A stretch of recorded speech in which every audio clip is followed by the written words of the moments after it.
Assalamualaikum warahmatullahi wabarakatuh.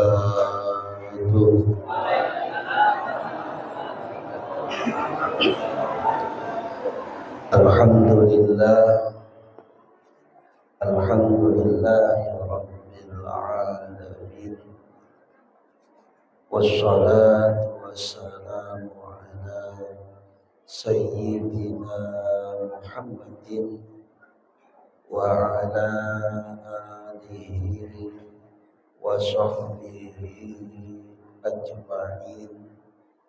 Amma ba'du, faya ibadallah, usikum wa nafsi bitaqwallah, faqad faza al-muttaqun. Hadratal kurama wal a'izzah,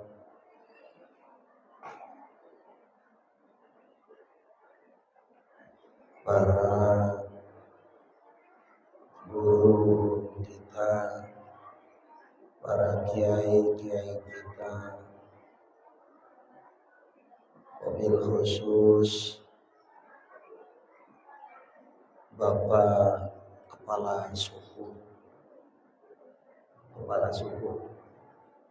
saya Pak Yai Slamet Aryadi yang alhamdulillah sesuai dengan lehernya beliau, ternyata selain orangnya yang panjang, suaranya pun panjang, napasnya pun panjang sampai melengking. Kita doakan beliau dan para guru-guru yang lain. Ada Kiai Hanafi, ada Kiai Muhib, ada siapa yang biasa ngisi di sini, ya, yang biasa ngisi di Maulid Arba'in, semuanya para kiai-kiai kita, para guru-guru kita doakan semoga sehat selalu, panjang umur, berkah rizkinya, berkah ilmunya. Tak lupa Ketua Maulid Arba'in Pak Ustadz Khairul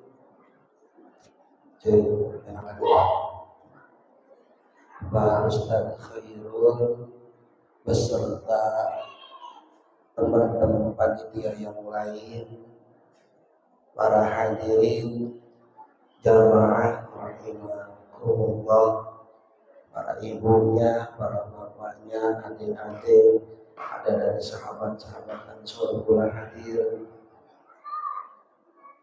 Semuanya mudah-mudahan selalu dalam lindungan Allah Subhanahu wa ta'ala. Puja dan puji milik Allah Subhanahu wa ta'ala, dan yang senantiasa memberikan nikmat kepada kita, di antaranya nikmat iman, nikmat Islam, nikmat ihsan, serta nikmat sehat walafiat, sehingga pada malam hari ini kita semua ditakdirkan oleh Allah untuk berkumpul di majelis yang pasti dan harus kita yakini bahwa majelis ini penuh dengan barokah, penuh dengan rahmatnya Allah Subhanahu wa ta'ala.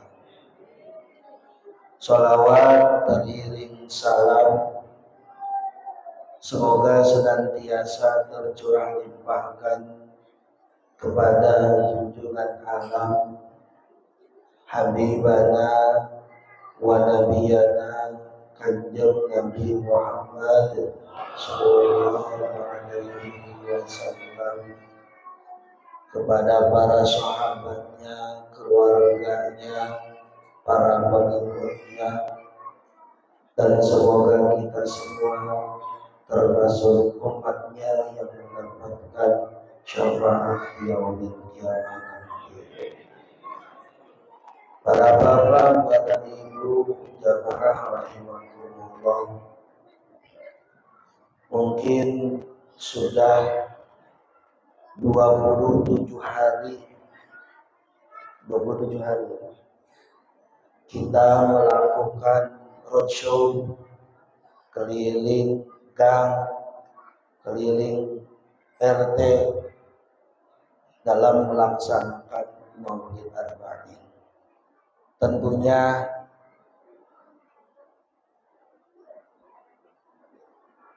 dengan kita mengadakan roadshow seperti ini, panjenengan semua telah mendapatkan banyak sekali ilmu yang disampaikan oleh para guru-guru kita. Ilmunya didapetin, mudah-mudahan dimanfaatin dan dipraktekkan dalam kehidupan sehari-hari. Namun selain daripada ilmu yang harus kita dapatkan, acara maulid seperti ini harusnya menambah rasa cinta kita, menambah mahabbah kita kepada beliau baginda Nabi Muhammad sallallahu alaihi wasallam. Karena suatu yang sangat wajib bagi kita sebagai umatnya adalah mencintai beliau. Kenapa kita harus mencintai beliau? Karena beliau sangat mencintai kita sebagai umatnya. Alasan kenapa kita harus mencintai Kanjeng Nabi, karena Nabi sangat mencintai kita sebagai umatnya. Tidak ada cinta yang melebihi cintanya Nabi kepada umatnya. Bahkan cinta orang tua terhadap anak masih kalah dengan cintanya Nabi kepada umatnya.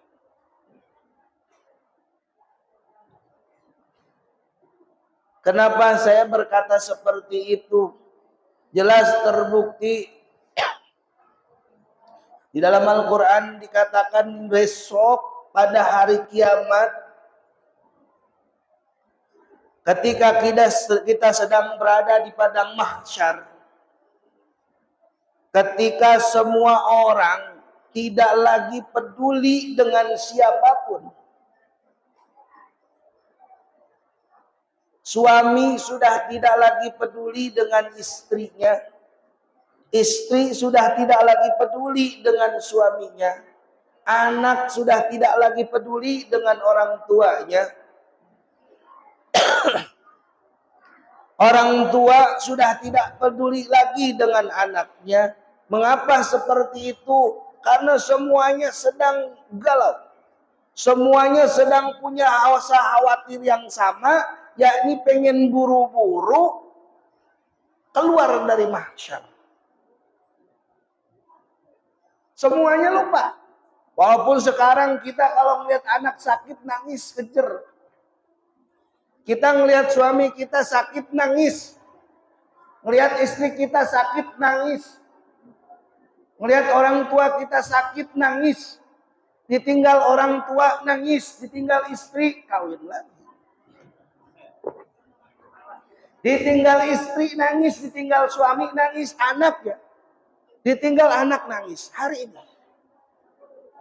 Besok ketika yaumil kiamah, ketika kita berada di mahsyar, gak ada lagi tuh yang peduli. Kecuali siapa? Baginda Nabi Muhammad sallallahu alaihi wasallam. Maka sudah menjadi keharusan bagi kita membalas rasa cinta beliau kepada kita yang begitu besarnya. Pada padang mahsyar itu, Masya Allah, nggak ada yang mau nolongin kita, Pak. Kalau kata orang Sunda, apruk-aprukan kita. Jalan minta pertolongan kepada siapa yang bisa nyelamatin kita. Yang bisa ngeluarin kita dari padang mahsyar. Sampai kita berbondong-bondong datang kepada nabi-nabi terdahulu. Datang kepada Nabiullah Adam, datang enggak. Beliau tidak mampu untuk menolong. Karena beliau merasa pernah melakukan kesalahan. Walaupun sebetulnya untuk tahap seorang nabi itu udah menjadi salah. Kalau kita mah nggak salah. Kayak kita mah. Datang ke nabi-nabi yang lain, tidak ada yang mampu memberikan syafaat.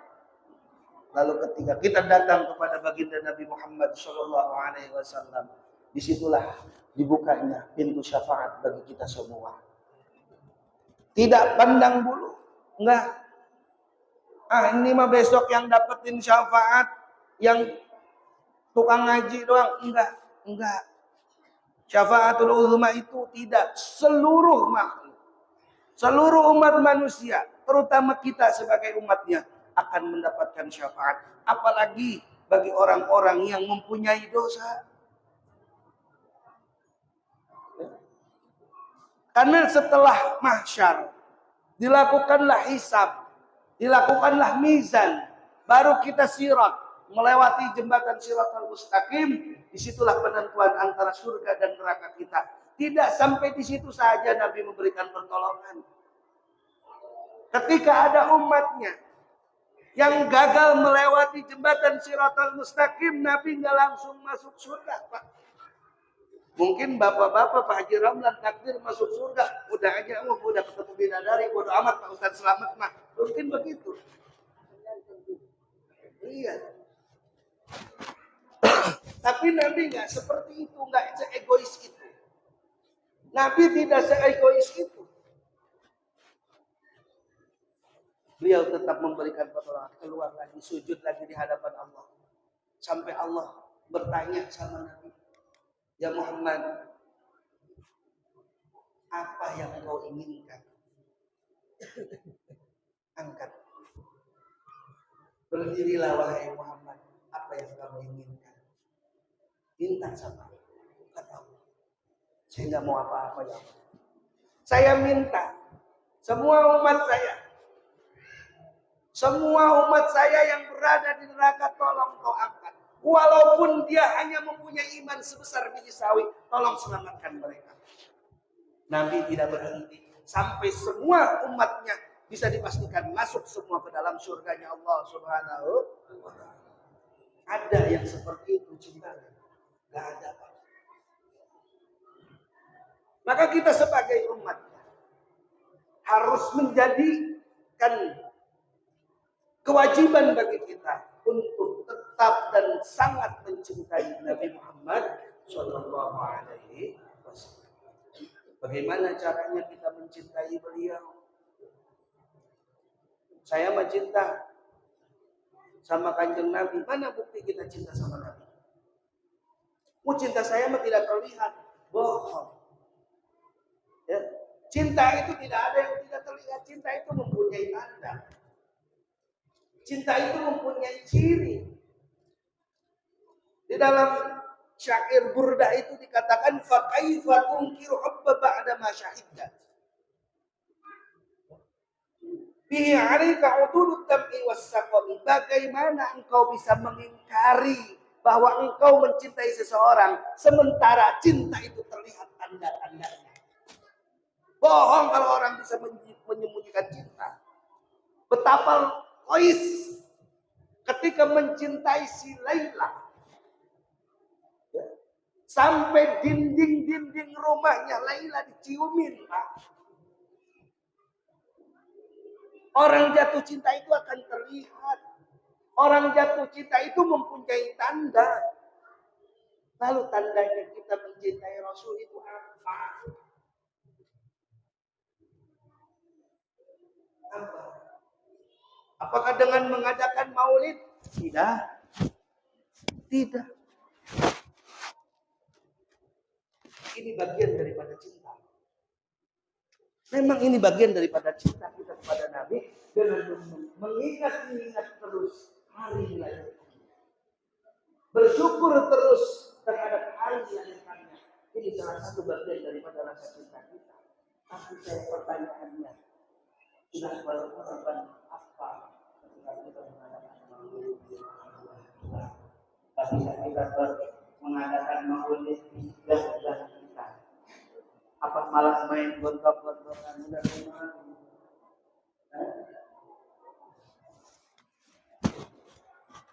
Cinta kita sedang dipertanyakan oleh Rasul.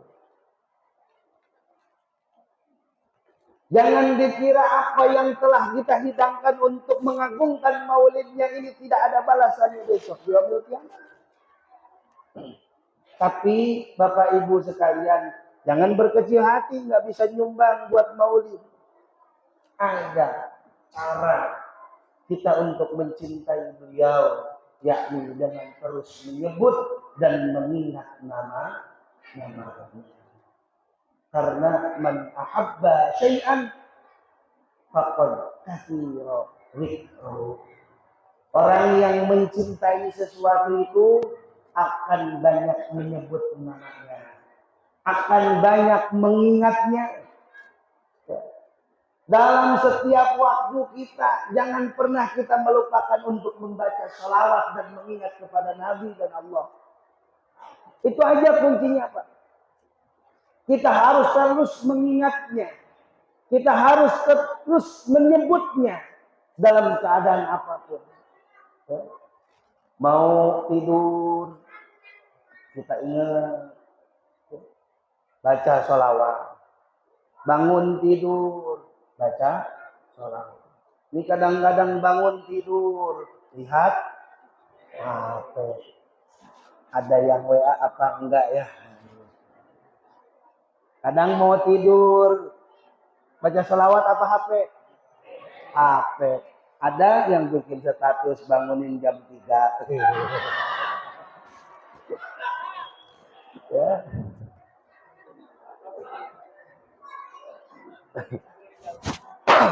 Gitu. Mana kita ingat sama Nabi-nya karena kadang kita lupa terus, Bu. Banyakkan kita mengingat hal-hal yang tidak ada hubungannya dengan kita. Mencintai Nabi itu sangat berhubungan dengan kita. Karena besok yang akan menyelamatkan kita bukan orang tua kita. Bukan tetangga kita besok nih. Selain daripada amal perbuatan kita, adalah beliaulah nanti yang akan memberikan pertolongan kepada kita. Agar selamat dari api neraka. Sangat berhubungan dengan kita, maka harus terus kita ingat. Harus kita sebut namanya. Berbaca sholawat. Maka baca sholawat itu hal yang paling penting. Pak, sholawat itu amalan yang tidak ada tertolaknya. Amalan yang tidak pernah ditolak itu adalah sholawat. Sholat kita mungkin nggak ada apa-apanya. Kadang-kadang sholat kita nggak bisa menyelamatkan kita, pasti. Kita sholat banyak lamunnya. Puasa kita nggak bisa menyelamatkan kita. Kenapa? Karena baru sahur kita udah mikirin buka mau pakai apa. Bener nggak?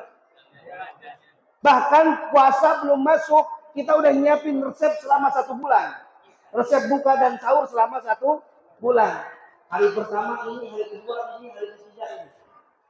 Puasa kita ini cuma akan makan sama Allah saja. Mindah jam makan. Gak bisa, Pak, buat nyelamatin kita. Gak bisa. Gak bisa itu. Susah diterimanya oleh Allah. Tapi sholawat. Amalan yang tidak pernah tertolak. Adilis salata ala Nabi Muhammad faqbuluha hatman bi ghairi taraddudin. A'maluna bainal qabuli wa illa salata ala Nabi Muhammad. Adilis salat. Dawamkanlah salat, salawat. Perbanyaklah bersolawat. Langgengkanlah bersolawat. faqbuluha hatman bi ghairi taraddudin. Karena salawat akan diterima oleh Allah tanpa ada tertolaknya. Illa sholata ala apa? A'maluna, sementara amaliah kita, sholatnya, puasanya, zakatnya, ya. Amaluna bainal qabuli wa raddiha. Ini enggak jelas antara diterima atau ditolak. Amaluna, amal kita ini belum jelas, Pak. Mau diterima apa enggak ya? Belum jelas. Illa sholat ala nabi. Kecuali sholawat kepada Nabi pasti akan diterima oleh Allah Subhanahu wa ta'ala. Mengapa bisa seperti itu? Karena satu-satunya amalan yang dipraktekkan oleh Allah Subhanahu wa ta'ala hanya membaca sholawat. Kita sholat, Allah memerintahkan sholat, Allah sholat enggak? Allah memerintahkan kita sholat, Allah sholat enggak? Allah memerintahkan kita puasa, Allah puasa enggak? Allah memerintahkan kita zakat, Allah zakat enggak? Allah memerintahkan kita pergi haji ke Baitullah, Allah pergi haji apa enggak? Tapi Allah memerintahkan sholawat kepada kita, Allah sholawat apa enggak? Sholawat. Inna Allaha wa malaikatahu yusalluna 'alan nabi ya ayyuhalladzina amanu sallu 'alaihi wa sallimu taslima. Jelas di Quran loh, Pak. Itu bukan di hadis, bukan di ijma'nya ulama, bukan di kitab-kitab karangan ulama, tapi Allah sendiri yang berfirman. Allah sendiri yang mengatakan, sesungguhnya Allah dan para malaikatnya bersolawat kepada Nabi. Hei orang-orang yang beriman. Ya kalau yang beriman, yang enggak ya enggak usah sholawat. Yang tidak beriman tidak hei berarti kan. Hei orang-orang yang beriman, sholawatlah kalian kepada Nabi Muhammad Sallallahu Alaihi Wasallam. Maka itulah alasannya kenapa tadi ada kalam ulama yang mengatakan bahwa sholawat tidak akan pernah tertolak, karena sholawat selain kita diperintah, Allah pun ikut melaksanakannya. Ma'asyiral muslimin rahimakumullah, enggak usah panjang-panjang, udah singkat padat. Yang penting pulang kita berbawaan. Apa pembawaannya? Mengamalkan sholawat. Karena panjang segitu, pendek juga segitu. Tidak mempengaruhi apa-apa. Malah kadang-kadang kalau kepanjangan yang diingat bukan ilmunya.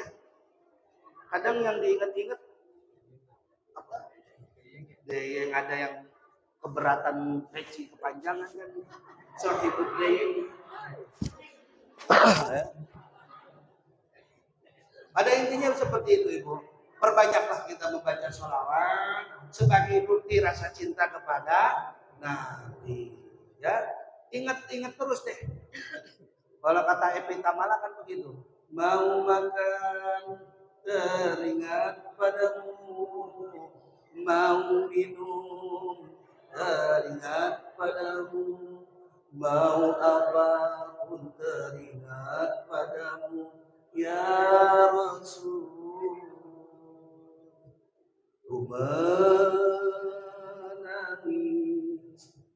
Menangisku karena rindu, bersedih karena rindu. Itu tanda juga.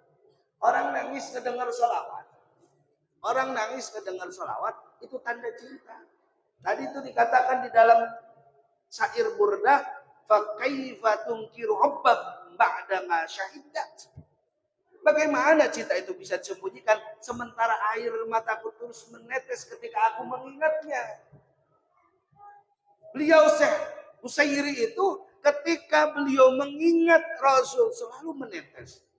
Sampai ditanyakan, di sini ada ya. Saya baca dari awal. Amin tadzakkuri jiranin bi salami.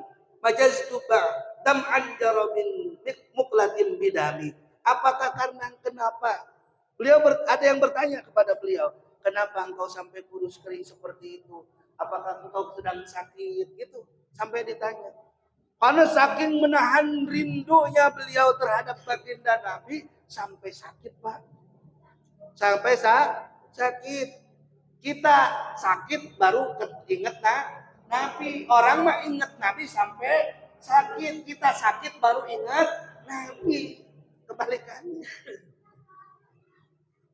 Iya enggak? Ayo, Pak, amalkan sholawat 1000 kali. Insya Allah hajat terkabul. Baru. Berapa Gus? Saya pengen lunas hutang. Amalin 1000. Jangan pernah kurang. Oh, kebanyakan 313. Ya, udah amalin. Wow. Setelah sebulan, kenapa kok enggak hasil nih? Saya masih malah tambah banyak hutang. Wah, sholawatnya kurang banyak apa enggak ikhlas? Banyak yang seperti itu. Ya, kita mah sakit dulu baru ingat Nabi. Syekh Busairi ingat Nabi sampai sakit. Ya. Maka teruslah mengingat Nabi. Dalam keadaan apapun, asal jangan di kamar mandi aja. Ya, masa di kamar mandi mau sholawatan? Sholatullah. Gak mungkin ya. Di dalam hati boleh kita mengingatnya. Sholawatnya di dalam hati aja. Sholawatnya di dalam hati. Zikirnya di dalam hati. Ketika di kamar mandi. Jangan diucapkan. Mbah Mubashir Mundir ketika masuk kamar mandi beliau ngegigit bibirnya, Kak. Mbah Mubashir Mundir pondok pesantren di Bandar Melati Maunasari. Orang Kediri pasti tahu. Yang ininya ada. Beliau itu kalau masuk kamar mandi baru bibirnya digigit. Kenapa?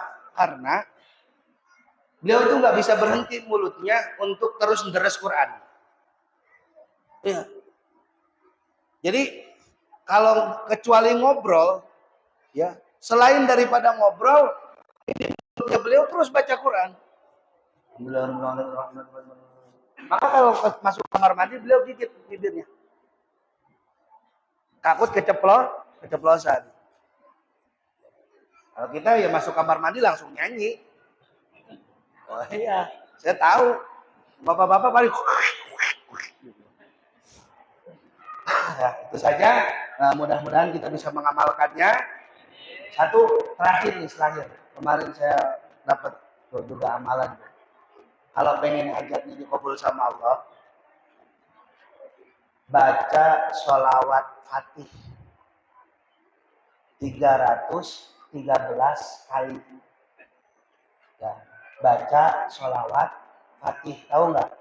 Allahumma sholli ala sayyidina Muhammadinil Fatihi lima ughliq wal khatimi lima sabaq nasiril haqqi bil haqq al-hadi ila siratikal mustaqim sallallahu alaihi wasallam haqqa qadrihi wa miqdarihil azim. 313 tiap malam. Pengen apa? Misalnya kita pengen kebeli rumah, insya Allah kebeli.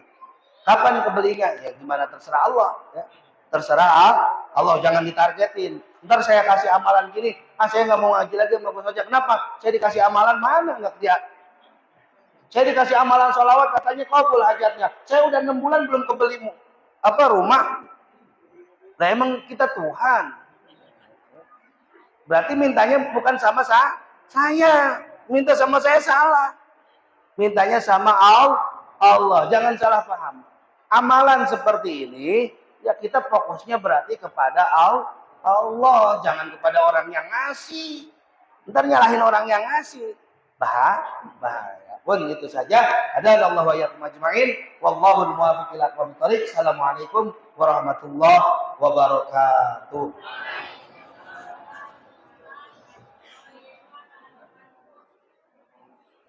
اللهم صل وسلم على سيدنا وحبيبنا وشفيعنا كريمنا ومولانا محمد وسلم ورضي الله تبارك وتعالى عن كل صحابه رسول الله اجمعين الحمد لله رب العالمين اللهم صل وسلم على سيدنا محمد وعلى آله وصحبه أجمعين. جعلنا الله وإياكم ممن يستوجب شفاعته ويرجو بذلك رحمته ورأفته. اللهم بحرمة هذا النبي الكريم وآله وأصحابه السالكين على منهجه القويم اجعلنا من خيار أمته واسترنا بذيل حرمته واحشرنا غدا في زمرته واستعمل ألسنتنا في مدحه ونشرته واحينا متمسكين بسنته وطاعته وأمتنا على حبه وجماعته. اللهم أدخلنا معه الجنة فإنه أول من يدخلها وأنزلنا معه في قشورها فإنه أول من ينزلها وارحمنا يوم يشفع لخلائقه فترحمها. اللهم ارزقنا زيارته في كل سنة ولا تجعلنا من الغافلين عنك ولا عنه قدر سنة. اللهم لا تجعل في مجلسنا هذا أحدا إلا غسلت بماء التوبة ذنوبه وسترت برداء المغفرة عيوبه. اللهم إنه كان معنا في السنة الماضية إخوان منعهم القضاء عن الوصول إلى مثلها فلا تحرمهم من ثواب هذه الساعة وفضلها. اللهم ارحمنا إذا سرنا من أصحاب القبور ووفقنا لعمل صالح يبقسنه على ممر الدهور.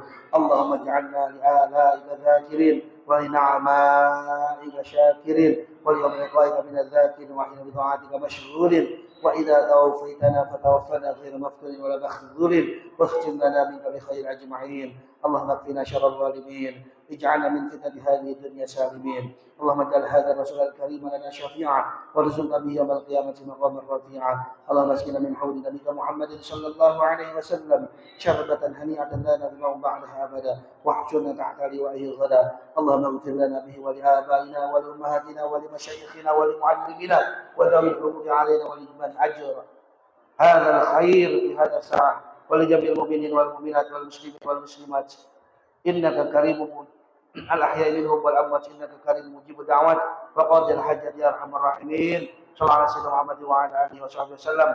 سبحان ربك رب العزة عما يصفون وسلام على المرسلين والحمد لله رب العالمين. الفاتحة.